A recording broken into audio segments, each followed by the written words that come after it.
to stay. Hello and welcome back to Beyond Boards, a podcast dedicated to the actions and interests of skaters beyond skateboarding.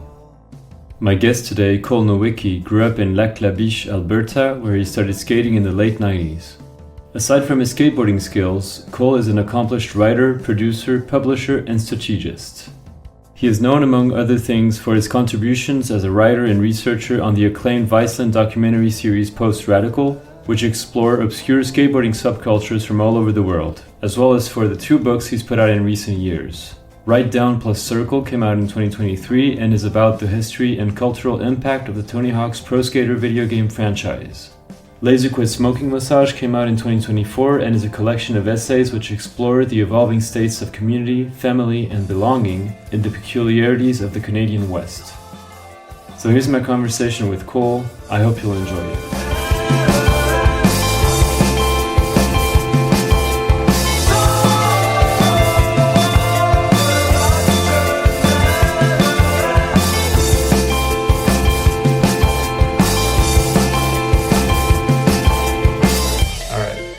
First one. Hello, this is Nathan Mader.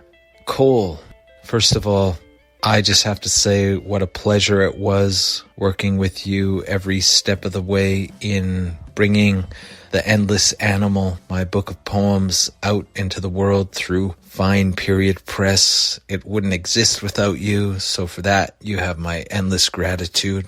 And now my question.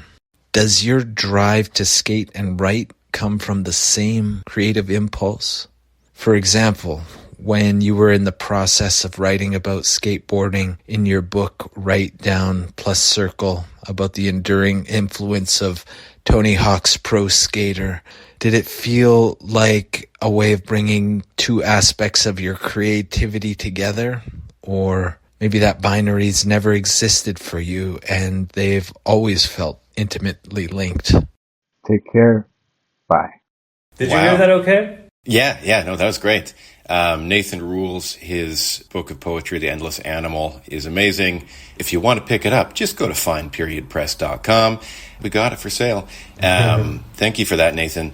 Just to recap that question, I think, do the sources of what would you call it, my creative drive for skateboarding and writing, do they come from a similar place? Yes. I would say so. I've never really thought about it too deeply, but there's just, this little wriggling feeling inside of me that I just need to do something, whether that's writing, whether that's, blogging for my newsletter, whether that's trying to put a book project together, whether that's trying to go to the local skate park and try and get a trick, try and learn something. I feel like those things do come from a similar place, but maybe it's more like a base human thing. It's like I need to do something or else what am I doing? Yeah. What's the point?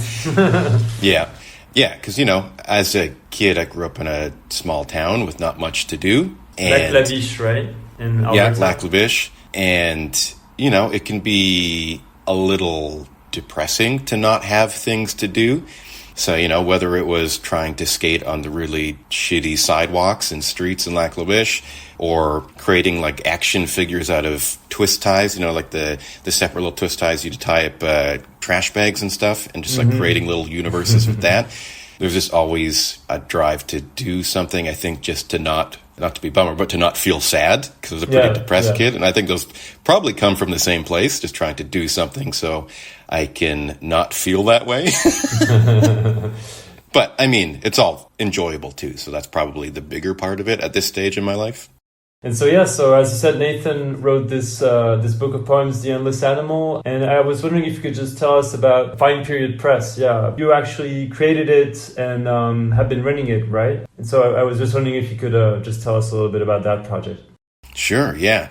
And this is, at first I thought it was funny because really it's just called Fine Press, and I just put a period in there to just muck up everyone's sentences. But for URLs, I needed something that was available, so I had to put Fine Period Press and spell period out. So that's why it's like that, and no one knows what to call the publisher now, which is great. But it is Fine Press, which is an extension of a live monthly interdisciplinary show that I used to do here in Vancouver, where writers and comedians and musicians would all perform. And then once the pandemic hit, we tried doing some online versions of that. It didn't feel too great. So just transitioned that project into a small publishing project. And we've put out 3 books. One was sort of a collection of work from people who'd been on the show in the past. And then this past summer, we released our first titles from Nathan Mader and Lee Suxi. And yeah, pretty excited about how those went. Both were a pleasure to work with. And, it's, I think we're putting out some cool stuff. And the publishing industry in Canada it's a little hard to do anything here because not a lot of money going around. But we're having fun. I think we're doing some neat stuff. And if you want to check it out, you can go to fineperiodpress.com. All right, let's do the next one. Hey Cole, it's Mike Munzenrider. I'm always pretty psyched when you post clips on social media because your skating is kind of technical, a little gnarly, a little wonky, kind of crusty. Who are your biggest influences when it comes to how you skate? Thanks, I'll hang up and take my answer off the air. Thank you, fellow Mike. podcaster. Yes. Rival podcaster. Yes. Yeah, Mike's the best. My biggest inspirations in skating, I was talking with some friends about this the other night. We had a little mini premiere for the new Polar video at my place, and we were talking about that. And I think Bradley Shepard, local guy here. I'm not sure if you're familiar. He rides for a company called Jenny here in Vancouver, but he's been around forever. His part in the Board Kennel, which was a skate shop in White Rock years and years ago, his part in a video called Baby Steps is one that I still return to often. He was incredibly tech, quite gnarly, but as Mike says, pretty wonky. He'll do not Emile Laurent style pushes, but his, some kind of freaky pushes in between tricks. Things are kind of sketchy, but sketchy in a way that is really appealing. Yeah. And is just a really aesthetically pleasing skateboarder to watch for me. I really like Bradley Shepard. Lately, Marby Miller, I really like her stuff. Yeah, me really too. Technical transition tricks, which is what I've always kind of been into. Yeah, sure. And who else? I mean, hell, Emile Laurent might be my inspiration going forward. That his part in the recent Polar video, I honestly can't remember the name. What is it? I can't even fucking airwalk. Yes, I think that's what it is. Yes. Yeah, that's what he's yelling when he's trying the airwalk on that spot. Yeah. Of course. Yeah. And just watching skateboarders who are so unpredictable and wild, I really, that's what gets me going. I don't know if I capture that same energy in my own skateboarding, but that's who I like to watch and at least try to emulate in my own little way. Sure. No, absolutely. What about growing up? When you first started skating, did you have a favorite skater or favorite skaters? The first couple of years of skating, were there some pros in the US or elsewhere that really caught your attention? I mean, whoever was in Transworld were probably my dudes, because that was the only magazine we got in my hometown. So definitely Jamie Thomas. Had a few Jamie Thomas posters on the wall. Who else was there? We had Shorties Fulfill the Dream on repeat pretty heavily. So I've been a long time Steve Olson fan. Crazy Monk. Yeah, he's a pretty special skater. And, and then once I moved to the interior of British Columbia when I was a teenager to a town called Castlegar, there was a skate park that had, down rails and stuff. So I'd be watching Toy Machine videos, and that's when Billy Marks was my guy. Oh, yeah. Let's do this next one. Let's see. This one is from, I'm going to butcher her name. I'm sorry. Jen Sookfong Lee from ECW Press. Yeah, amazing. So Jen said, in Write Down a Circle, you write about how your brother introduced you to skateboarding. So the burning question is, who is the better skater now, you or your brother? Oh, it's definitely me. No offense, James. He had his heel flips. He could do he had some solid front shoves in his day, but he didn't stick with it. Okay. Although he tells me he's doing it for cardio. He's been saying that for years. So who knows? He might have a bag of tricks that I'm just not familiar with. But if we had to go skill for skill, I'm taking that bastard out. Nice. All right. This one is from Carleigh Baker and Sean Cranbury. So it's kind of a joint question. So she said, how can skateboarding prepare a person for a career in the arts? So that's, kind of a, I guess, hard to answer on the spot, but whatever comes to mind. Yeah, this is great. You're tapping into the Canadian literature scene. This is awesome. How does skateboarding prepare you for a career in the arts? You're prepared to not make any money. That's probably a big part. And, it's just not to dive into the cliches, but skateboarding does teach you discipline in a sense if you stick with it. Yeah. If you try to better your craft in whatever that looks like, it allows you the time and patience to grow. And I think in any sort of artistic practice, that's what you need, is the ability to let yourself experiment and to fail and to keep going. And sometimes you have to learn to like something. For a long time, I knew that I enjoyed writing. I figured I might have some sort of ability to do it, but was pretty hit and miss with my commitment to it. But after a while, I just figured out a rhythm of how I enjoyed to write. And now I write more consistently, and I feel like I've become a stronger writer for it. And it's the same thing with skateboarding. It can be really frustrating. It is, in fact, the most frustrating thing. But I also love it more than most anything. So if anything, that's what skateboarding prepares you for. If you have a career in the arts, it's just getting ready to eat shit and keep going. Persistence, yeah, sure.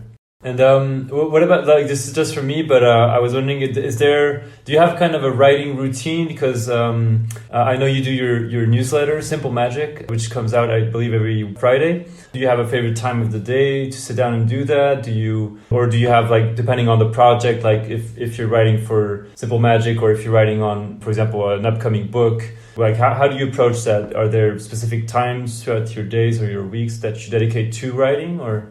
Yeah, I don't know if I'd call the schedule rigid, but it's definitely consistent in that, I'm looking above me right now. I have a whiteboard that I'm a big advocate of. Turn it into a calendar, have all my daily to-dos. Every writing bit that I need to do per day is cataloged on there. Tick it off once I do it. And, I also have a full-time job outside of the writing stuff that I like to do. So I have to make sure, when it comes to the newsletter, I do that starting Sunday in the morning, and then I do that in the mornings up to Thursday. And then I edit it usually in the evening after work, and then goes out Friday morning. And then for writing stuff outside of the newsletter, if I can fit it in the morning before work, great. But usually I'll go to a cafe or something and work there and do other writing projects from the late afternoon into the evening. And so it's, I guess pretty regimented. But again, it's like at this point, I've been doing this so long that it just feels pretty natural. I'm very much in the routine of doing this. Yeah. And it feels good.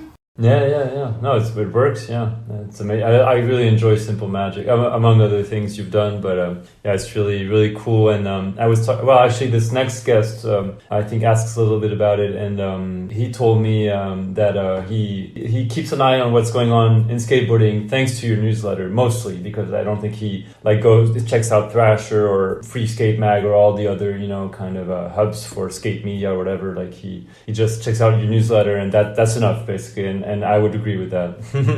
So that's amazing. So okay, let's listen to this next one from this guy. Let's see. Hi Cole, really excited that you're going to be chatting with Quentin. Looking forward to having a listen and hearing some real gems about your life in skateboarding and writing. I know that you're really well known for your book, Write Down Plus Circle, and also your weekly newsletter, Simple Magic. I wanted to just ask if you could share a little bit more about how I first came to know about you, which was because of your writing on the series Post Radical. That series was really influential to me at a key time, and it shone a light on some really interesting developments in skateboarding that were often overlooked or not discussed. So if you can share any insights about that time, that would be really great. Also, just want to say that, I miss hanging out with you. You're such a calm presence, always a good person to hang out and be around. So hope everything is good and sending love. Cheers. Did you recognize who that was? Mr. Paul O'Connor? Yes, absolutely. Yeah, great guy. Miss hanging out with him too. I would say an equally calming presence. Yeah. We had a nice time hanging out at Vladimir right. one previous to this one. Thank you for that, Paul. Some insights from Post Radical. Post Radical is a skateboarding-centric documentary series that was put out by Vice in 2018, and I worked as the writer and researcher for the program. And it was hosted by Rick McCrank and made by Alex Craig and Dave Galloway and Dave Ehrenreich. And I think one of the bigger takeaways from that series is just, I'd previously been quite a skateboarding nerd. I've been writing about skateboarding in the semi-professional manner for years previous to getting onto that gig. But making the concerted full-time effort to look into what is happening in skateboarding around the planet really opened my eyes to really how diverse and vibrant the skateboarding world is. Whether that's learning more about Almir Jusevic, who we did an episode on called The World's Weirdest Skateboarder, and he's like a really dynamic, interesting person. And whether it's the local stuff, we did an episode on the Barrier Kult, which I think is what Paul is referencing in his work. And skateboarding is just such a... oh man, I love cliches, but it's a rich tapestry. And if anything, that show really helped me understand that in a greater sense. Because it was my job to reach out to people and to do like pre-interviews, and then I did some like script writing for like the narrator on the show. But having to talk to all of these people and, essentially like pre-interview them to make sure they make sense for the show was a really fascinating job to have. And I think really sparked my curiosity to like get into writing about skateboarding in a different sense. Right now with the newsletter, I do a lot of like pseudo video reviews or whatever. Sure. But looking into skateboarding beyond that, the people, the culture, that sort of stuff. If anything, that was the biggest takeaway from working on that. And, I got to talk to Bob Burnquist on the phone one time. That was fun. Yeah. How long did that last? I can't remember how many episodes came out of Post Radical, and how long were you working on that for? I think there were 5 or 6 episodes. We were supposed to have 2 more, but those got canned last minute, unfortunately. And I worked on that for a year and a half, I think. And so why didn't it continue? Like, did Vice just pull the plug? What happened? Why did it not continue in the longer term? Vice, being the higher ups, really ran that shit into the ground as a company. As you see, they've went bankrupt and now they're trying to resurrect as something. I don't know, a zombie version of themselves. And we were essentially like an independent production company. So we were doing our own thing, and then that would be distributed through Vice, essentially. Okay. And we'd outlined 2 additional episodes. We'd actually filmed one half of one episode, and we were about to do another. And then they, for one reason or another, I honestly can't even remember why. Probably just, the company was flailing and needed to save some money. So they just axed the rest of them. Okay. Yeah, that's too bad. Did you try to sell it elsewhere, or just release it yourselves, or like did you just decide, okay, like let's just let it go for now? Or what were your reaction, you and the other people involved, like once the door kind of shut down with Vice? Yeah, I mean, we'd filmed a whole section with a bunch of really cool adaptive skateboarders. Oh, nice. And we were hoping to at least release that as like some sort of just web mini episode or something. I don't know why that didn't come to be, but we also didn't own that footage. It belongs to Vice. Oh, okay. Oh, yep. That's too bad. And yeah, as soon as the job was over, you get locked out of all your emails and your Google Drives and stuff. So, like I have a bunch of notes and whatever else that I don't have access to and are probably just deleted. Yeah, that's a bummer. So that's unfortunately the way it goes. Okay, let's do this next one. Hello, Cole. This is your friend, Dina Del Bucchia. And I have a very important question for you. We all know noted skateboarder / comedian Tim Robinson, who created the best show ever, I Think You Should Leave. So my question is, Cole, my darling, which character from I Think You Should Leave would you like to skateboard with and why? Okay, hope you're having fun. Thank you, Dina. Dina's the best. Local legend. I shouldn't just say local legend, probably legend countrywide, perhaps continent-wide. Amazing poet, performer. Thank you, Dina. What character would I be? What Tim Robinson character would I be? Or would I like to skate with, sorry. I would like to skate with the guys who were saucing up their steaks. I think I might be misremembering the joke, but they wetting up the steaks, putting water all over their steaks. I would like to skate with those guys because I know that was a different time in that person's life in the skit, but I want to hang out with them at that low point in their life because it seemed like they were having a really good time. Because I think if I remembering correctly, that's the sketch where there's a flashback and the guy used to be a piece of shit because he and his friends kept saucing up their steaks with glasses of water in the restaurant. I would like to skate with those guys. They had good energy in that era. All right. This next one is from Farran Golding. He said, you worked on the Vice series Post-Radical with Rick McCrank. Considering Vice Media seems to have a periodically publicized death every 6 months or so, then somehow still keep going, I'm curious about their bedside manner with contributors in general. After they shit the bed in the aforementioned manner earlier this year, I remember there was an outpouring of pissed off Vice and ID freelancers across social media. So what were they like to deal with when working on that project? And on the other hand, working for skateboarding publications is often very relaxed in procedure compared to more conventional / established publishers. What are some of the most surprising disparities you've found across working for skate and non-skate outlets, for better and worse on each end? And so we did talk a little bit about Vice before, but is there anything else you want to say about like basically working with them, maybe prior to them pulling the plug? Yeah, and I should say, like, very grateful that project, Post-Radical, even got made. Sure. So, like, kudos for that to them for even greenlighting that. But, you know, when that fell through, that wasn't the fault of the people that we were in contact with at Vice. That was the people above them. Right. So that's a bummer on that end. And, you know, that's just mismanagement. Vice has a long history of mismanagement. And I also wrote for Vice's website for maybe a year and a bit afterwards. And the editor I worked with there was awesome. She's an amazing writer, Sarah Berman. And, you know, the only issue with that is, you know, sometimes it takes a really long time to get paid. And again, that's not like the people doing the creative work's fault. That's not the editor's fault. That is the money people.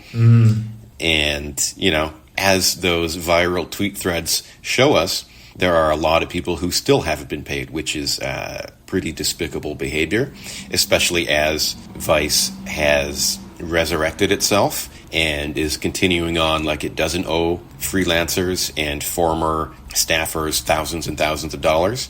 That is some sick shit. Yeah. And to also, Farran's the best. Thank you for the question, Farran. The second half of that, writing for skateboarding magazines is a lot more chill. I could probably count them on one hand, the number of times I've had a thing fact-checked. Which, you know, it's editorially not as rigorous. And I think that's just because skateboarding media is different than other types where, you know, I've written stuff, you know, for like a newspaper. And like they need to make sure that your facts are straight because that will reflect poorly on them as an outlet that is disseminating news. Yeah. But, you know, skateboarding magazines, it's not like they're not concerned with the facts. They just, it's not the top priority. Yeah. Sure. But to that end, for the most part, the stuff that I've pitched to skateboarding magazines, that lends itself to a lot more creative freedom and allows your voice to stand out a lot more. But, you know, occasionally it is nice to just have editors and fact-checking to make sure you don't make an ass of yourself. Yeah. Has that ever happened to you, like working for a publication outside of skating, that they noticed a fact that you hadn't, that was false or like somewhat inaccurate? Or not that they noticed, but that they missed. and that I missed. I wrote a thing about Todd Falcon, and I got his middle name wrong, I believe it was. And I think I referred to Todd Falcon as more of a nom de plume than his actual name, but it is, for the most part, his real name. And the only way I found out about that is I think like months later I looked at his Facebook page, and he's like, "Oh yeah, I enjoyed this piece, but this is actually my name." It's like, I would have been better served to probably have some fact checking there. So apologies, Todd, if you're listening. Okay. Actually, you just mentioned this next person. Let's see. Hi, Cole. Your book probably convinced me that Tony Hawk's Pro Skater 2 is the most nostalgic video game, at least for our generation, and that has a lot to do with its all-time great soundtrack. I'm just curious, if you can't pick Tony Hawk's Pro Skater 2, what other video game is, top of the pile in terms of the nostalgia, in terms of soundtrack, and tell me why. Thanks. That's Sarah Berman. Thank you for that, Sarah. Sarah's very kind and also blurbed write down plus circle. I would say this is probably my favorite video game. I replayed it just a couple months ago, but Castlevania Symphony of the Night. Just amazing Metroidvania style game. The reason why that cross-genre category of Metroidvania exists, that's where the Vania comes from. And it is a really fun, dynamic game that has a good story. The soundtrack is also amazing. Actually used one of the songs from it in the latest video my friends and I put out, skate video. Kitty? Is it the Kitty one? Yeah. My pal Stefen skates to the song that I believe plays in is it the catacombs or the caverns? I can't remember which, but it's like this amazing, like gothic, glitchy, essentially like dance track. Okay. And I would say Castlevania Symphony of the Night has some really, really great music in it. Okay, let's do this one. Hey Cole, John Dahlquist here. I want to know about the untold stories of skateboarding. You've been part of digging deep into the outer realms of skateboarding with Post Radical and your book on Tony Hawk's Pro Skater. Different perspectives on skateboarding that not a lot of people have. What are one or two stories that you would love to dig deeper into and tell to the world? And also, I want to know who you would bring to a Barrier session. Two skaters, except you, Tim McKinney, and Andrew Hobel. Looking forward to the interview. Take care. Bye. Amazing. Thank you, John. I know I've been saying this after every guest, but John is also the best. Yeah. Stories that I would like to look into. I mean, there's one that I'm currently trying to figure out. I don't know if you've experienced this, but Jeremy Rogers has been liking a lot of people's Instagram stories and posts. Yeah. And I reached out to him because I want to find out, because I don't think he's doing it himself, because the phenomenon is pretty far-reaching. So I'm curious to know like what sort of automation service he's using, because I imagine that is a means to get engagement and probably follower growth. Yes. And he's been doing it, from my understanding, for a number of months. And I just want to know what he's doing, what the end game is here. That, Yeah. That's so funny that you say that, yeah. He liked a story of mine, a random story. I don't remember what it was about, but it was like no connection whatsoever to him. It had a connection to skating, but I was like, wow, Jeremy Rogers, like what the hell? Like how did he even land on my account? Like, it's just very, very weird. I was like, what? Like you said, it makes sense that it would be an automated kind of thing doing that. Yeah, for him. I mean, I'm assuming it is, because I had a friend who is a photographer who lives on Vancouver Island, and I don't think his page even has skateboarding on it currently, and he just sent me a screenshot of the post that Jeremy Rogers was liking, and that is that's curious. Yeah. But you got to grow that follower base. That's all that matters. That's so funny. Cool. Yeah, I look forward to what you're going to do with that. Yeah. Yeah, I don't know. I don't think it's not a lot of depth to that story. He's probably just bought a service. Yeah. But what else? Other stories. I mean, I've been curious about the sort of financial realities of professional skateboarding for a long time, and I've thrown around the idea of doing like an anonymous survey that you send out to professional and amateur skateboarders to get a better idea of how much they actually make month to month, year to year kind of thing, and using that to gauge what it is like to be a professional skateboarder, the feasibility of that profession, also using that to perhaps gauge where the skateboarding industry as a whole is at. I've still got that on the back burner. I just haven't pulled the trigger on it yet. So maybe at some point. Have you talked about it with pro skaters or former pro skaters or people that are sponsored and stuff? Do you think some people would participate? Like, it would probably be anonymous, right? Like, they wouldn't necessarily have to state their names or be mentioned in whatever you'll do with that? I haven't reached out to any pro or am skaters yet. I don't know what the reaction would be. Hopefully, if it's anonymous, that would allow people to feel more free and open to talking about it. Yeah. But I think ultimately the goal is to learn more about that, because with more transparency, it's easier for skaters to, negotiate deals with potential sponsors. Yeah. And also, like, is there any money even in skateboarding? Because, ideally, like, the end game would be like, hey, if we know what skaters are making, what they're not making, what their lives look like day to day, maybe it'll be easier to, and like whatever difficulties perhaps exist within that because of the lack of reasonable remuneration, maybe, it opens the door for, I think Jenkem a few years back wrote an article about this, but, probably tough to get a union or anything going. But, if this information is out there, perhaps it just makes it easier for people to leverage their own stature, perhaps some sort of organizing, at least to, get fair payment. If there is even money in the industry to pay those people, that is the other thing too. Yeah. Increasingly, it does not seem like there is that money. But, that's something I would still like to follow through on. And I've been working on a new book project, and that is outlined in it. So at some point, I will have to do it. I think I heard you mention that in I was listening to your Mostly Skateboarding interview that you did about a year ago. I don't remember when it was, but I think you mentioned it to the guys over there, yeah. Yeah, because that was like the early spitballing days, and then I fleshed out the idea. So I've been sitting on it for over a year now. Okay. So I really should just go for it, and maybe this right here is my opportunity to hold myself to account. Yeah. Now you have to. Exactly. Yeah. And who I would take to a barrier? I can't take Jerhobel? Damn. I would take Dave Baczynski. I'm pretty sure I've seen him skate really tight transitions and do some really messed up tricks on them. So Dave Baczynski. And who else would be good? Dan Vanderlinden. That...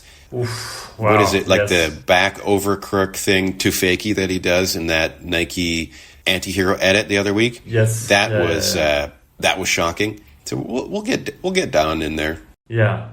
Every time I see footage of him, I can't believe the shit he's doing. Like in the Nike video recently, did that thing at the Milan spot. It's not on transition, but the 180 fakie 5-0 frontside half cab heel out, like over the block thing, like just unthinkable tricks, and he does them so proper. It's mind blowing. Yeah, severely underrated. Yeah. Oh yeah. So Dave Baczynski, Don Vanderlinden. That's a session. Yeah. Interesting choices too. Yeah, I like that. Okay, let's do this one from Alicia Tobin. So she said, if you could speak to any animal, which would you choose and what would you ask? Thank you, Alicia. Love Alicia. Alicia is an amazing comedian and author. You should check out her work. I would speak to the birds that frequent my balcony. I have a little feeder out there. Yeah. There are these house sparrows that, they're not there right now. But they're always having a good time out there, and I want to know what they're saying. Although they can see me for most of the day and all the things that I do in here, so maybe they are not a fan. But I'd just be curious to be able to have a conversation with them, because right now it's just one way. I'm always talking to them. I'm asking them how their mornings are going, if they have any plans for later in the day, and they seem to live pretty interesting lives. I want to know more. So the house sparrows. I love that. Yeah, that was one of my favorite essays in the latest book. It was the one on the mysterious P, right, on the balconies. Is that yeah? Yeah. The whole book was great, but this one especially, I was laughing a lot. It was really funny. Oh, thank you. I appreciate that. And it's for that essay about me trying to figure out who pissed on my balcony, for that to be the standout, feels good. Okay, let's do this one. Hi, Cole. It's your friend and neighbor, Stu, here, coming with a question. Can you help explain your fascination with barricades and steep banks? When did this obsession start? Who inspired you to skate this type of extreme terrain? And if you were inducted into the Barrier Kult, what would your name be? All right, enjoy. Thank you, Stu. Stu, love him. He's like my childhood best friend, and now currently my neighbor, which is great, here in Vancouver. Mm-hmm. What inspired me to, because I love barrier skating, tight transition stuff, that's the obstacle that gets me going. Right. And I think for me, there was an obstacle at the Castlegar skate park. We called it the vert wall, which it never reached vertical. It was just a really steep bank. And I used to skate that thing for hours and hours at a time. And then I would also go and skate whatever barriers were nearby, inspired by the Barrier Kult, who are from Kelowna, which is, I think, like 300 kilometers from Castlegar in the interior of British Columbia. And essentially, I was just trying to find stuff that I could pivot fakie, because I was obsessed with pivot fakies. And barriers were the thing. I was like, if I can pivot fakie a barrier, it's over for you. Whoever is out there. And that inspired it. And then eventually moved to Vancouver, I think like 14 years ago. And there's just a lot more barriers to skate here. The Barrier Kult calls this place home. And I just love skating that stuff. It is not the most high impact, which is great for me. Mm-hmm. And, it allows me to get a little freaky. I like doing some combinations that are maybe not the most pleasing to look at, but are just fun to throw out there. And what my Barrier Kult name would be if I were ever to be inducted into the cult, abducted into the cult, maybe. Well, in Post Radical, our goal was to try and get McCrank into the cult, and the name that I had come up for him, I think, was Pallid Lightning of Sober Skies, something like that. And I would maybe do that because I'm also like pretty pasty, so maybe Pallid Lightning. I'm not sober though. Pallid Lightning of, I don't know, Gassy Skies. Got a bit of indigestion today, so maybe Pallid Lightning of Gassy Skies. There we go. That's the one. Actually, I have a question from Dearman from Barrier Kult. So he said, how long do you think it would take to land a feeble big spin fakie on a barrier right now? Well, he knows the answer to this because he was there that day, and it took me 5 hours. Oh, wow. Shout out to my friend Will, who filmed for that entire period of time. We showed up to the barrier. It was a beautiful afternoon. I think it was noon exactly. We left it. It was dinner time. Oh, but you got it. Yeah, eventually. Yeah. Well, yeah. I mean, that's commitment right there. 5 hours. And 5 hours, like, getting slams on a barrier must not be fun. Like, that must hurt.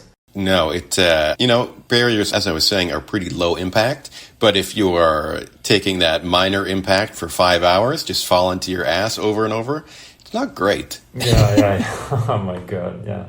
Yeah, it's funny because I actually didn't know, this is just a side little thing, but I wasn't aware of the Barrier Kult until I think a couple of years ago or a year and a half ago, and Danny Abuhawa, whom I interviewed about a year and a half ago or something, mentioned them to me, and I was like, Barrier Kult, what the hell is that? And then I checked it out, and I was like, wow, this is just incredible. I had no idea these guys were doing this, and it seemed so wild and interesting and obscure and kind of secret. And I've been hearing more and more about it everywhere. Like we talked about Paul O'Connor. I didn't see the whole episode, but I know you did one with them for Post Radical. As you just mentioned, you tried to get McCrank on there. But how did you initially connect with these guys? Like, did you just reach out to them? Did you meet them skating? Like, how did the first connection happen?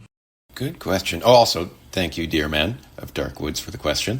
I think I first skated with them in person, there was a Barrier Kult / America jam at Leaside, DIY park here in Vancouver. This would have been, like 13, 14 years ago. Mm-hmm. And it was prizes for the best tricks on the barriers in Leaside. They used to have a lot of barriers in there at the time. And I think I won a Dearman of Dark Woods Pro Model Skull Skateboard, which I have in my wall currently. And that's, I don't know, I don't think you could say I connected with them then, but that was the first time I skated with them.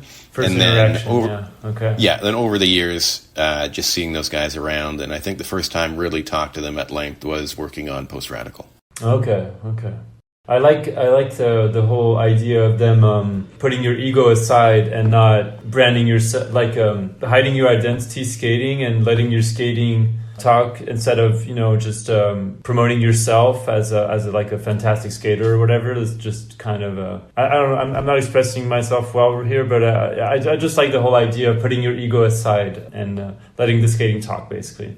Yeah, I mean, for the Barrier Kult, there is a satirical bent to what they do, but there is also like a not unsubtle political message behind what they do, which is that moneyed forces in skateboarding industry have harmed it in a sense. Yeah. And creating heroes and idols isn't good in skateboarding or elsewhere. The idea of celebrity being a sort of toxic thing, which I think to most degrees I agree with. Yeah. So while what they're doing is, on its face could be seen as more of a satirical, stunty thing, I think there is meaning behind it. And, those guys genuinely care about what they do and they have a lot of fun doing it. And that's the kind of stuff that I am drawn to in skateboarding, people really putting their own twist on it and giving it an even greater meaning, essentially. Yeah, definitely. Okay, let's do this next one. Hello, Cole. This is Patrick Kigongo. I have a question for you. What are some of your best practices for maintaining composure and creating a foundation for self-care as a writer so that you don't burn yourself out? I know a lot of us are enamored with the quote-unquote tortured artists, but that's a bunch of bullshit. And the artists, writers, musicians, whoever, creatives, hate that term, who last the longest are the ones who can maintain. What are your tips for maintaining? Thanks. Thank you, Patrick. That's a good question. I don't know if I have like a solid foundation in how I do that. Earlier on, I mentioned that I have this whiteboard up at my workstation. I talk about this whiteboard, and I think every interview I do, I'm just really big advocate for the whiteboard. But for a long time, I would keep track of my daily to-dos and whether or not I did them. And I would literally keep stats, here's how productive I've been month over month. And that, after a while, I really started to feel that negatively affecting me. Even if I was, say, maybe being more productive, maybe writing more and doing whatever else. But ultimately putting that sort of pressure on yourself to produce is not great for, that fire you have, that creative fire in the long run. Yeah.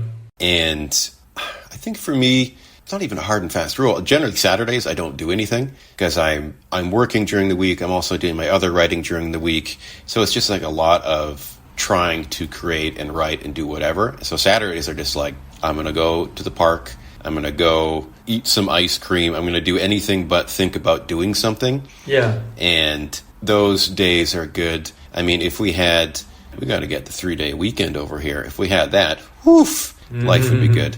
Yeah. But creating that balance is important. And I think for me, one of the better things that I've done in recent years is not beating myself up so much if I don't achieve everything I want to in a day or a week or something. But, not ignoring it, so you just go into a bit of a drought of productivity. Yeah. And even that word now, productivity, it's the connotation is engaging your grind set and stuff. And that's not good. Yeah. Don't engage your grind set. Just work. Have a good time if you can. Yeah. So I think, allowing myself more patience and grace in not doing things has been helpful, if that makes sense. Okay, this next one I have is from Aaron Reed. Oh, amazing. Who makes some illustrations. He did some for Simple Magic, I believe. It's kind of a strange question, so I'm going to read it how he sent it to me, and hopefully you can understand it better than I did. He said, if you could enlarge any food like Honey, I Blew Up the Baby movie. What food would be best for skateboarding on if you could blow up any food? Does it make sense to you? Or Oh yeah. So does he mean skateboarding on the food? Yeah, so you enlarge with like a growth rate that Rick Right, Moranis yeah, uses in like in a movie, Honey, I Blew yeah. Up the Kids. And what food item would serve as the best obstacle to skate on? Okay, I would okay. say, and thank you, Aaron. Aaron is an amazing comedian and artist and musician. I would check out all his stuff. I would say a toasted bagel. Okay. Because you can't just have a regular bagel blown up to a large skatable size because it's going to be soft. But if you toast it, I feel like you could get some pretty good use out of it, and that it has the rounded top. So you could do like nose slide one side, lean in, take it around the corner kind of thing. I think, a bagel would be pretty fun. Oh, obviously, banana would be good. Yeah. What else? Is there like a barrier-shaped food item? Yeah. A piece of cheese, maybe? I don't know. Oh, yeah. A tortilla chip. Oh, yeah. You know? There's lots of items out there. Great question. Okay, let's do this next one. Hey, Cole. Your friend Will here. Out of all of the endorsement deals, TV movie appearances, or special projects that Tony Hawk has done, do you have a favorite? And then as a follow-up question, is there anything you would love to see Tony endorse in the future? Did you hear that okay? Will. Yeah. I believe that was my pal Will, who is the Will that stood there for 5 hours and filmed me. Will Pearson, right? That's right. That's correct. Yeah. Great fella. Thank you for that. Favorite endorsement of Tony's? He did Subway, right? Let me just confirm this, because I'm going to reveal something here in a moment, which is that, okay, yeah, he collaborated with Subway. That's great, because I'm going to let you know about something, which is that I love Subway. I don't care who knows it. You put me in any Subway location from here to Uzbekistan, I'm going to be ordering a foot-long veggie patty, Italian urban cheese, all the fixins. Maybe we get, they changed their hot sauce recently, so whatever hot sauce they have, we're going to get the chipotle mayo and garlic aioli. And maybe a little pepper on there. Then you get 2 chocolate chunk cookies, maybe 3 if you had a good day, if you got a trick out on the session or something. And that's a perfect order. And what I would like to see Tony Hawk do a sort of brand partnership with would be some sort of weapons manufacturer. That's the one we need. That's a joke. What I would like to see him do some sort of brand partnership with would be, I don't know, I think he's done them all. Yeah, I mean, what hasn't he done? Yeah. He's done beverages, he's done foods, Bagel bites, he's done hard Starbucks goods, recently, soft goods, cars. I think he's done like some sort of like topical ointment, something like that. He's probably done creams. But if he hasn't done a cream, he should do something with a cream. I don't care what the cream does. Makes you do 900s. I'd apply it. I actually have a couple more from Will. He sent a few extra ones.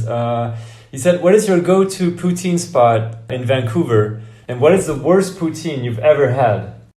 The worst poutine I've ever had was from a restaurant. I don't know if it exists anymore, but it's called The Highlight in Castlegar. Mm-hmm. It was, I believe, the one business that was open 24 hours. I think it was 24 hours. And one night after going out drinking, my friends and I went to The Highlight, as you do. And I ordered a poutine, and I received a plate of fries with gravy and then slices of processed cheese on top, which is not a poutine. Yeah. And it was actually not bad. But aesthetically, it was the worst. And my go-to poutine spot in the city, that's a good one. There's a pretty popular place on Commercial Drive, which is a street/neighborhood that I live nearby, called Belgian Fries. They generally do some pretty good stuff, although it can be a little overwhelming for the body and the senses. It's a lot of food.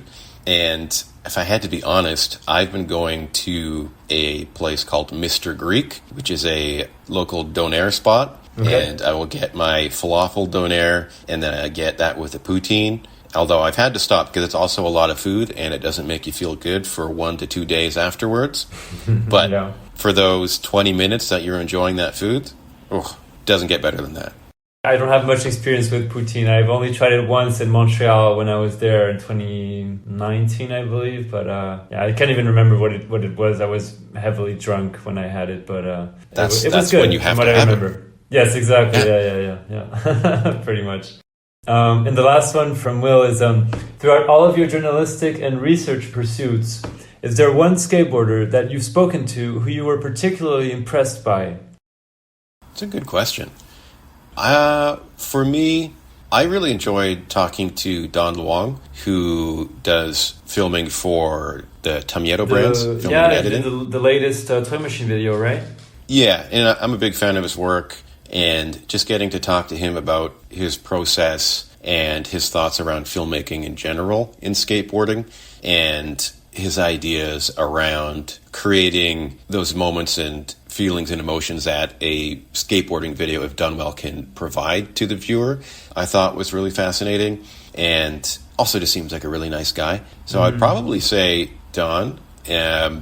Also, in addition to Don, I talked to, this is just like an incredibly short phone call. It was maybe like 12 minutes. She was in the car with her mom, but I talked to Faye DeFazio Ebert for a piece. And she's a young Canadian upstart skateboarder who competed for Team Canada at the Olympics.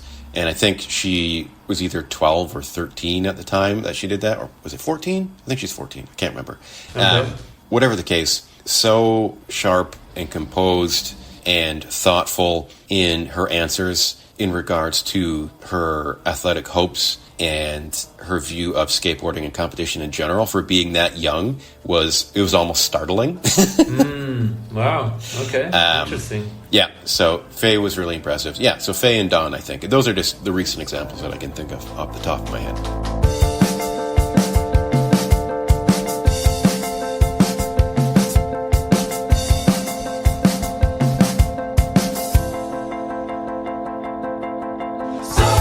Okay, this next one is from Stefen Ursulan. Is that how you say his name?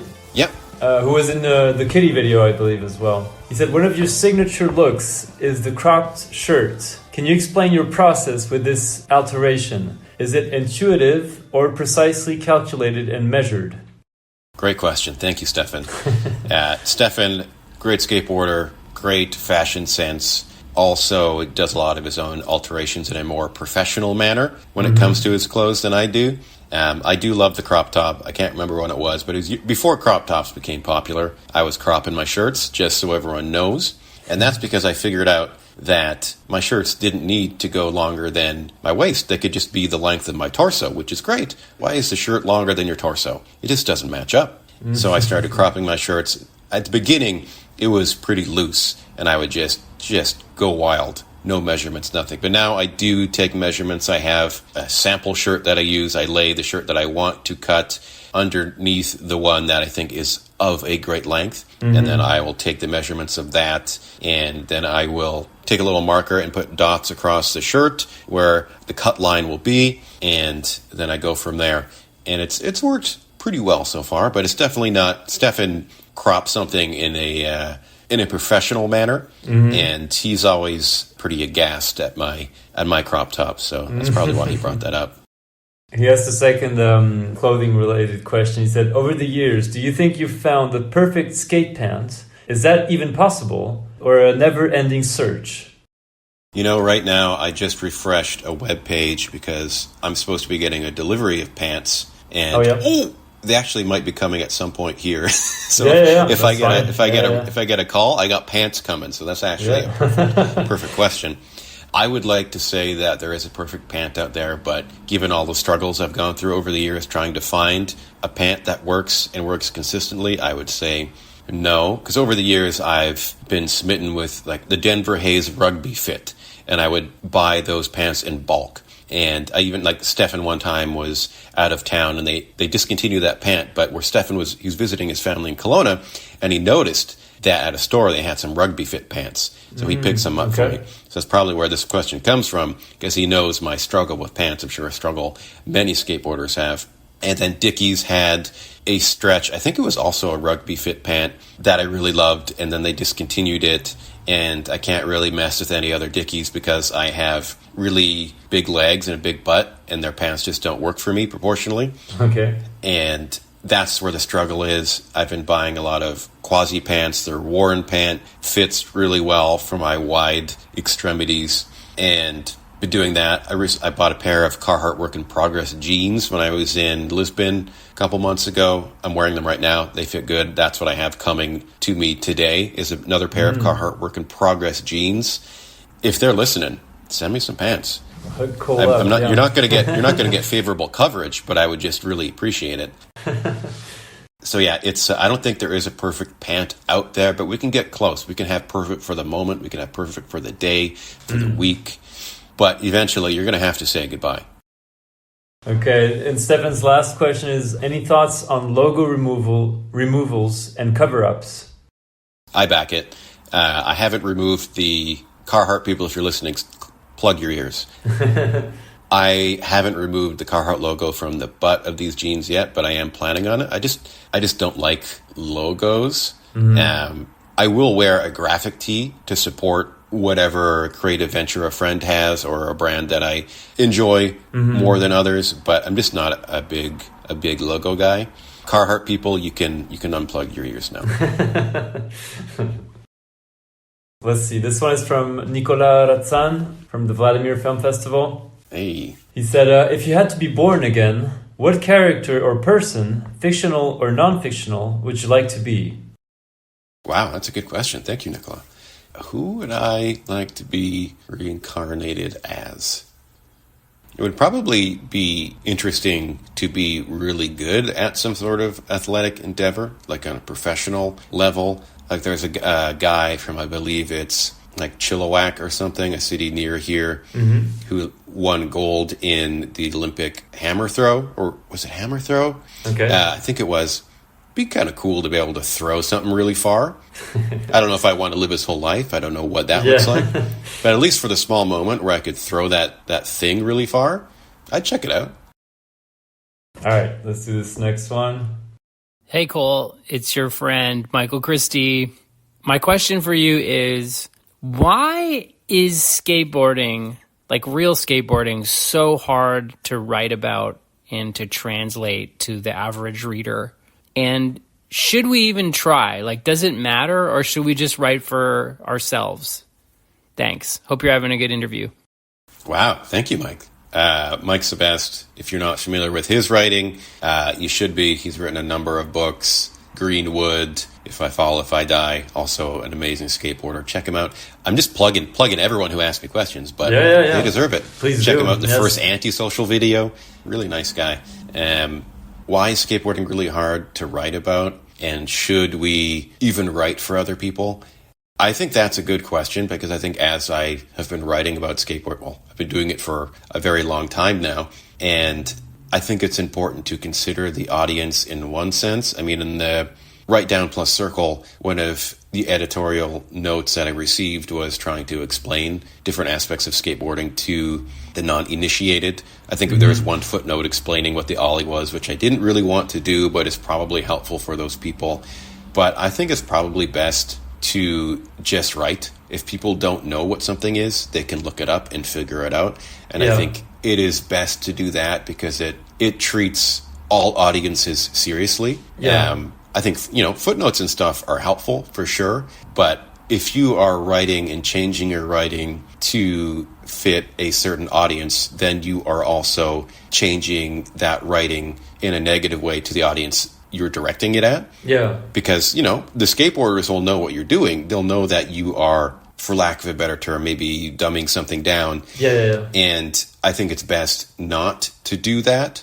And, that's why skateboarding doesn't, at least for my opinion, hasn't translated well to like movies or television, because it's just hard to speak to a really wide audience if you want everyone to just get it immediately. Yeah. And I don't think people do need to get things immediately. I think doing research is, I think there was one footnote in Write Down Plus Circle where I explained what a one-footed back Smith grind is because of some Bob Burnquist reference.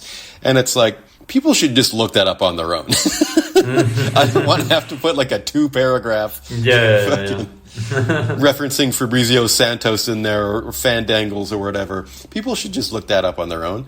But that is a good question, because that's something, like, as I mentioned, I'm working on a new book project, which is, again, about skateboarding, sort of extrapolating on a lot of writing I've done recently.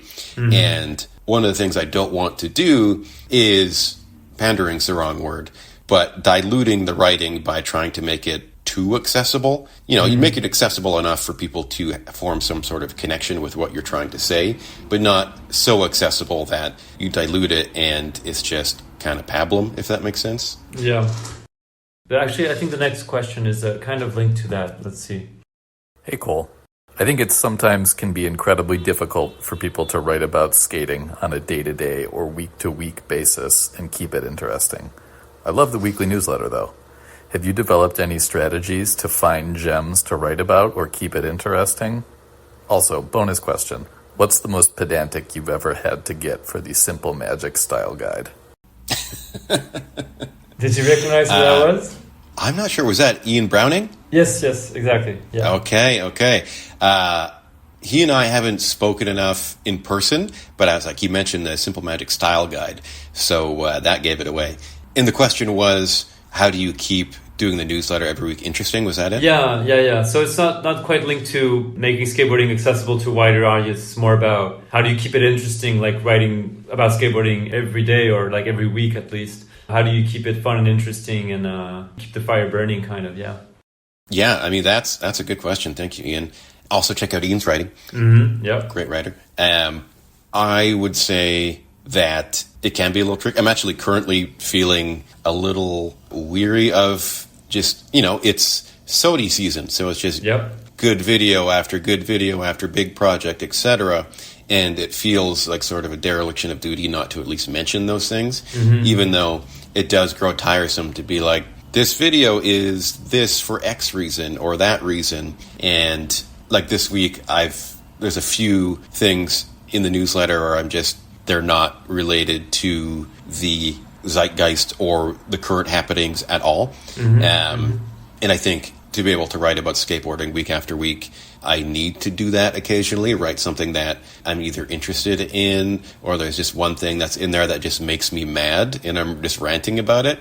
Because sometimes you just gotta let it out. Sure. But yeah, it can be a little tiresome at times. But I think also doing something like in the newsletter, we've been doing or having contributors in the Friday post for the past few months, every now and then. And like that, I think to me is pretty energizing. Not only does it mean I don't have to write the stuff myself, but there are interesting, great voices in the newsletter beyond my own and that I can then read and get excited about. Like Ian and José Vadi were in last week's newsletter. Right, yeah. Because we were recording this on Wednesday, November 27th. And yeah, I think that has been helpful as well. But yeah, definitely switching it up because, there's having a beat where it's just talking about video after video after video, even though that's how skateboarding media operates. It's just what video is coming up and how can we create these sort of like satellite media cycles around them. It does get a little tiring. This is just for me, but how long have you actually been doing Simple Magic? I didn't look it up before doing this interview, but I was wondering how long have you been doing the newsletter, and have you ever taken like little breaks, or do you usually take a break maybe in the summer or stuff like that, or have you consistently been doing it every single week since you started? It was 3 years in September. Okay. And done it every week, haven't missed a week, and there are usually one or two standalone essays that also go in it. And usually those standalone pieces get me pretty juiced. And because it's just, whether it's writing about the Barrier Kult or writing like 7,000 words and how like media has flattened or like social media has flattened skateboarding culture or whatever, that stuff helps a lot. But it's like, it's been a lot of weeks in a row of doing this, and I love it, thankfully. It's still quite fun. Yeah. And I'm not sure where I'm going with this, but yeah, it's a lot of weeks. I don't really want a vacation, though. Congrats. Yeah, that's a long time. Yeah. I've actually been doing this podcast I started in April 2021, so it's been almost 4 years. And now, as I told you, I'm kind of slowing it down. I have to with this new job thing, but I was upset about it at first because I wanted to keep it going. But at the same time, I'm like, well, actually, it's kind of nice as well to, just do other shit as well, and not put too much pressure on myself anymore, not have to, stick to this schedule of one episode every 2 weeks. I've been trying to stick to that for 2.5 years or something. And I was wondering if you ever, at any point, or maybe at several points, did you ever feel a little burnt out and felt like, oh, maybe this week, just fuck it, I'll just do it next week or something? Or did you always consistently manage to pull through and stay motivated and not feel burnt out? Yeah, good question. I know, at least from the outside, you put a lot of work into these episodes. I mean, even considering all the people that you're reaching out to for questions on top of all the research and reading books or all that, that's a lot of work to do. So yeah, I mean, hopefully this slow period is re-energizing for you, 'cause, the pod is great. Thank you. Yeah, if there's ever like an edition of the newsletter and it's maybe a little shorter, or maybe it feels like it doesn't have a lot of juice in it, that's probably a week where I'm either just really busy with work or maybe feeling a little... Actually, I don't know, because there's been some newsletters where I thought I just phoned it in and people are like, I really enjoyed that one. And I was like, well, that's great, because I didn't. Yeah. But, I still, like, once you hit publish, it still feels great. Sure, yeah. But, yeah, and again, I think talking earlier, just making sure I give myself time for myself, whether that's just Saturday to do nothing, making sure I'm hanging out with friends and skating if I can, that sort of thing. Yeah. That is always really helpful. So that helps avoid the burnout. Yeah. I have a few more audio ones. Let's see. Hey, Cole, it's your buddy Hiller. I do have a question for you. I've wanted to ask you this for a long time, but usually shy away from controversial topics. Do you have a favorite bridge in Vancouver? And if so, which one is your favorite and why? That's a good question. Thank you, Hiller. Hiller Goodspeed. Who made the illustrations for Laser Quit Smoking Massage, right? Yep. He's done work for Simple Magic as well. Just really fantastic artist and human in general. That's a good question. Hard-hitting question. Yeah, I mean, we got the Lionsgate, we've got the Ironworkers, we got the Patello. I guess that's maybe more lower mainland. That's a good question. I would say, I think the Ironworkers has a bit of charm to it. It feels not janky, but it's wearing its years, and I think it's got some character. So I would say the Ironworkers. Okay. I've never been to Vancouver, not yet, so I have no idea which bridge you're talking about. But I'll go visit it. Yes. You got to take that bridge into the North Shore. You'll love it. I can't miss it. Yes. Okay, let's see. What's up? Hope you're doing well. I wanted to ask about Fine, your kind of reading series at a bar in Vancouver. I heard it was always packed and that it was a romping good time through a mutual skate friend who also is in the BC area. But yeah, how did that inform your writing and Simple Magic in general? I'm kind of just always intrigued by how performance affects like how writers do their thing on the page. A second question is kind of related to Post-Radical. Working on that show, how did it impact your writing moving forward? Working with a different kind of audience, a different type of platform, how did TV writing essentially just affect your view on things? And lastly, what is the last trick that you have done on a Jersey barrier or similarly tight transitional object? Let me know. Peace. Thank you, Jose. That's José Vadi, author of Chipped, Writing from a Skateboarder's Lens, and Interstate. Check him out. Great fella. Good pal. How has Fine, the show, how has that informed my writing practice? I mean, how Fine worked is that I would organize the show, reach out to the performers. I would also host the show, and at the start of each show, very selfishly, I would read something that I had wrote, and for a lot of those months, I would try to write something new And so a lot of the pieces that are in Laser Quit Smoking Massage were written to read at Fine. Oh, okay. So if Fine impacted my writing practice, it's that I don't think Laser Quit Smoking Massage would exist if it wasn't for Fine. Okay. So that's a big one for sure. And when it comes to performing, reading, whatever, I just really enjoy it. It is quite fun to interact with an audience. Yeah, I'm sure. And I think maybe that has or was inspired by skateboarding because, you know, if you're skating with friends and you do a trick and they're stoked, that's a good feeling. I feel like probably a similar dopamine rush to being on stage and getting that. And what was the other question related to post-radical? Basically, working on post-radical, how did that impact your writing moving forward? Like writing for TV, for that kind of audience? How did TV writing affect your view on things, kind of? That's a good question.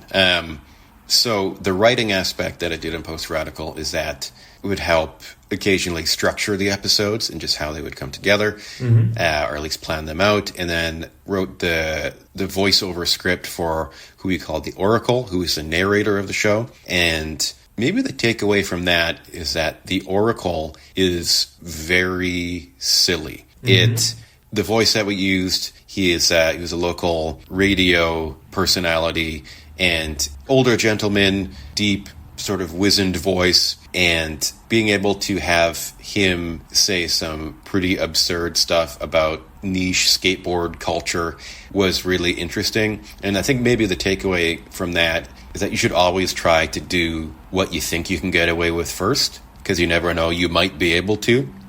Because we got, I'm blanking on his name, I believe it was Don, but we got him to say some, no lines are coming to mind currently, but we got him to say some weird shit.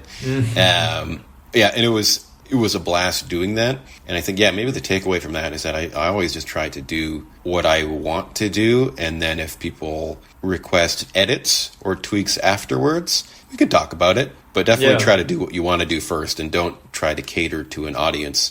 I think the last trick... On a Jersey barrier. On a Jersey barrier. Well, it might have been that feeble big spin? Front shove. Yeah, the feeble big spin into fakie. At least notable trick that I filmed. I think I did a 5-0 fakie on the barrier obstacle at a new skate park here yesterday during my lunch break. But I'm going to say probably the feeble big spin. Was it backside or front side? Like back feeble, front side big spin, or front shove in, or?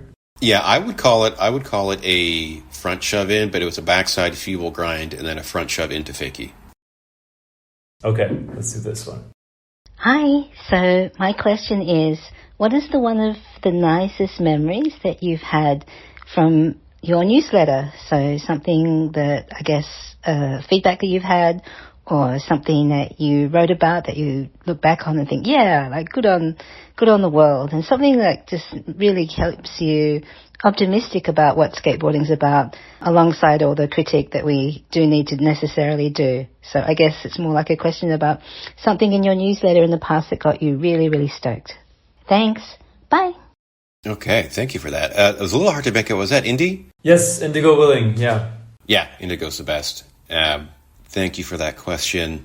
Yeah, I think one of the things that makes doing the newsletter enjoyable, especially after doing it for, 3 years it's a fair bit of time, but I think one of the things that keeps me excited about doing it is the reaction from the readers and hearing from people who whether thought it was funny or enjoyed one of the standalone essays or maybe even disagree with an opinion. It's always nice to hear from people and have that engagement, to know that people are interacting with the work that you're doing. Yeah.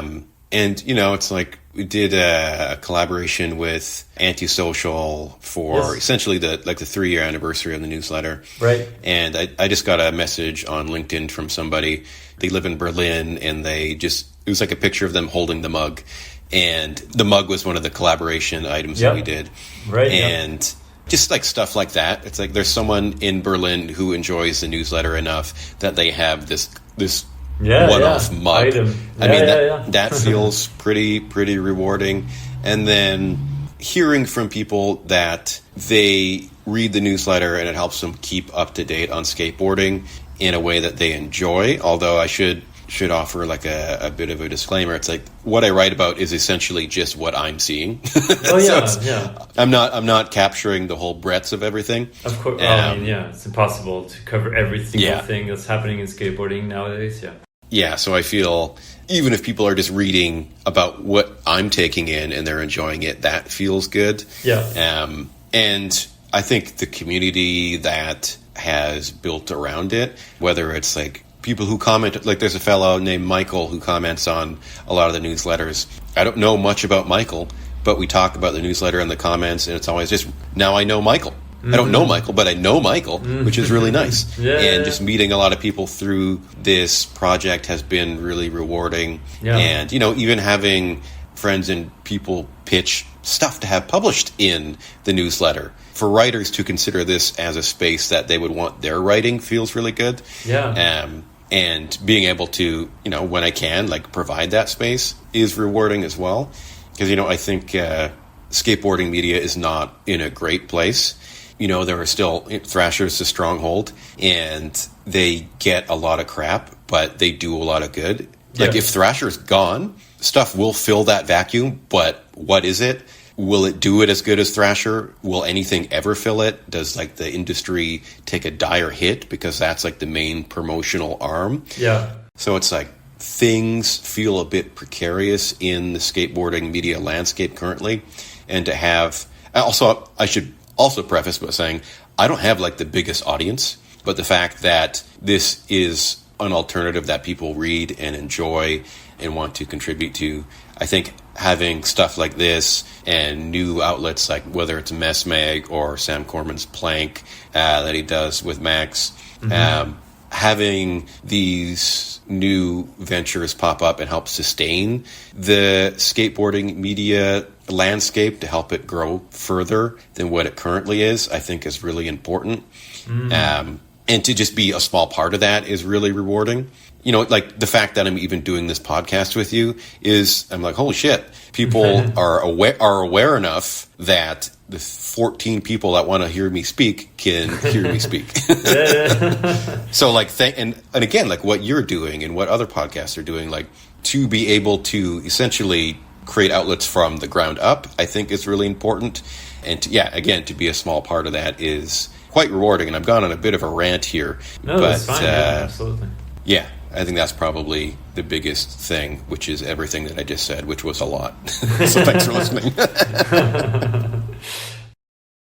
Okay, this one is from Norma Ibarra. She asked, how did your collaboration with Antisocial come about? And you just talked about the mug in Berlin. But could you tell us a little bit about how that whole collaboration with Michelle and Rick and Antisocial began? Yeah. Thank you, Norma. Norma rules. I think we all know that. It came about because in the newsletter, I'm not the biggest fan of brand collaborations. That's kind of been like one of my areas of criticism, or yeah. I was going to say bugaboos. I don't know. Yeah, I think that's a fine word to say. But I often criticize them because many of them feel lazy, like America and Sockadelic. Remember that? No, but I'm sure there are like America times Sockadelic gear sitting in some crawl space somewhere collecting dust. Yeah. And I understand the premise behind them, and I think when collaborations are done well, they're really cool. They can be really cool. But anyways, so in one of the newsletters, I think this was last year or in the spring, I was doing my old man yelling at the sky routine, talking about lazy collaborations that I don't enjoy. And Michelle Pizzell from Antisocial reached out and said, we should do a collab. And I thought she was just talking shit because I was just talking shit. And turned out she was serious. And it took a few months, but then, eventually in September, sort of coinciding with the anniversary of doing the newsletter, we did a little collaboration and made a little video and made some T-shirts and some stickers and a mug. And it feels pretty special to do something with Antisocial because that's my home shop. Yep. They do amazing things there. They're an incredible part of the community. And giving space to dorks like me is part of that. So very appreciative. And, also like maybe it made me appreciate the collab a little more. I don't know. Maybe now that I've been on the other side of it, maybe I appreciate it a little more. You can't talk shit about it anymore. maybe Palace times McDonald's. Okay, let's do this one. Hello, Beyond Boards and Cole. This is Matt Bose from New West Press. We are the publishers of Cole Nowicki's book, Laser Quit Smoking Massage. I have two quick questions for the podcast. One would be, Cole, what was the most surprising thing that happened when you were working on the book? And second, do you remember the cheat code to get the Laser Trooper in Age of Empires 1? Thank you very much. Goodbye. Thank you, Matt. That's great. Yeah, Matt and New West Press were really great to work with on Laser Quit Smoking Massage. One of the most surprising things I think about working on that project was the freedom that they allowed me to have and letting my voice do its thing. Like, as you were saying, there is a piece in there about me trying to figure out who pissed on my balcony. Yes. And, it goes further than that, that piece. But they really allowed me the space to be myself in the book, which is, hopefully, ideally why they were attracted to it in the first place. But for them to have that confidence in me was confidence building. So maybe that's only surprising to me that they allowed me to get away with, well, I think it's getting away with stuff. But for them allowing me to really do my thing was a nice surprise. And the cheat code for the Laser Trooper in Age of Empires 1, I think, because Matt asked me this question after we met to talk about them being interested in the book for the first time, because there was an essay in the book about Age of Empires. Right, yes. And, what is the cheat code? It is something, it might be like Stormtrooper or something. I think I got that wrong. But if I got it right, kudos to me. Yeah, in the book you talk about it, Age of Empires, that like you basically wanted to play it more for building like a city or like an empire, basically, like rather than for the kind of going to war and crushing your enemies and all that stuff. It was more about designing cool looking areas, or did I get that right? Or no, that's correct. I liked building essentially like ideal or interesting communities, interesting landscape design. Right. Yes. Essentially just disavowing a large portion of the game, which is raiding and combat. And so essentially it was like a more hopeful, forward-looking piece in the book about just trying to create something better in the future. Positive. Yeah. Okay, let's wrap it up with this last question. Hello, Cole. It's your friend Kyle Beachy, and I have a question for you about the future of skateboard riding. My question is this, Cole. What is the future of skateboard riding? In particular, I suppose I'm asking about the contact points between skateboarding and the rest of the world. What obligation do we as skateboard riders have to connect skateboarding to everything else? And how responsible are we for outreach to people who are not skateboarders? You're very good at this, and I'd love to hear you give us some guidance. Okay, thank you. Good kind of question. Touched on it earlier, but a little bit, but yeah. Yeah, good question. Thank you, Kyle. Author of The Most Fun Thing. Pick it up at your local bookshop. Also author of The Slide, his first novel. I haven't read that one, but yeah. Mm-hmm. Me either, but don't tell him that. It's great. Pick it up. Yeah, that's a good question. The future of skateboard riding and what responsibility we have to connect it to other ideas and to draw new audiences in. I mean, it's whatever we make it, really. It's like you have, to go back to Sam Corman and Plank, he has this really amazing feature that he did on Heath Kirchart. It is beautifully written. It is quite experimental in layout and form. And I was checking that out. Sorry to cut you off, but I was reading it this morning on the subway going to work, and I haven't finished it actually, but it's amazing with like the little, what is it about, like sleeping habits basically on the bottom part, and I was just laughing, like Louis Barletta said some random shit, like it was and the contrast between those and like the kind of heavier Heath Kirchart thing, like, it's amazing. can be the future. It's whether or not people want to go in that direction, whether or not they have the space to. And, you know, for me, doing Simple Magic selfishly is just a place for me to write about skateboarding in the way that I want to write about it. Yes. And some people are receptive to that, which is nice. And there are places that are also interested in that stuff. Like I wrote a feature on Rick McCrank for the latest issue of Closer. Yep. And it is more in the fashion of like traditional sports writing. And that means that there is space for that in traditional skateboarding media, because I think that piece would probably be engaging to a non-skateboarding audience. Yeah. And that stuff I find to be, that sort of writing to be pretty rewarding. Not that it can cross those boundaries from skateboarders to the non-skateboarders, but taking a subject seriously enough to give it the treatment of like the sports writers that I enjoy, the greats, like doing it in that style. Yeah. And I think that is the style of outreach that I think could happen, if that makes sense. Like you take stuff that Sam's doing or Farran's doing. There are a lot of really talented people out there writing about skateboarding at the moment. And if given the space to write about what they want to write about and the style they want to write in, they can reach broader audiences. I mean, how could I be forgetting Kyle? His book is essentially the most fun thing. Because it connects skateboarding to more than just the act or the more insular skateboarding culture. It connects it to life, to marriage. Because skateboarding is so much more than just riding the skateboard around or the videos that brands put out to promote their products.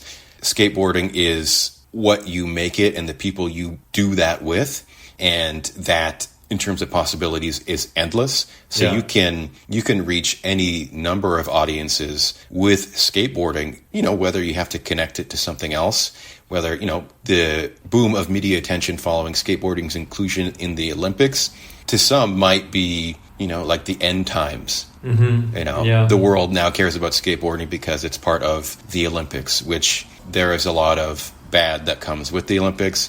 But with skateboarding getting that attention, it has allowed for a lot of people to write about skateboarding in a more serious and or interesting way, because publishers are now like, hey, skateboarding matters because it's part of this. It's a serious thing, kind of. And really, it's just, if we want to try to envision a better future for what skateboarding writing looks like, or at least just maybe better is a strong word, but a more interesting one, or something that we would rather see than what exists, you know, people are out there doing it.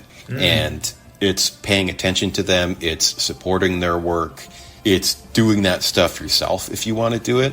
Because I mean, that's what the future of skateboarding writing looks like to me, is just people doing what they think is important to them in the way that they want to do it. Yeah, let's end it right there. That's great. Thank you so much, Cole. Dude, Quentin, thank you so much. That was fun. Yeah, really an honor to chat with you and to be a part of Beyond Boards. So thank you. That's it for my conversation with Cole. Follow him on Instagram at Cole Nowicki. Subscribe to his newsletter Simple Magic on the dedicated website simplemagic.ca. Obviously get some copies of his two amazing books, Write Down plus Circle and Laser Quit Smoking Massage, and check out his transition skills and the kitty video on Cole's YouTube channel. Thank you for tuning in. See you soon for a new episode of Beyond Boards.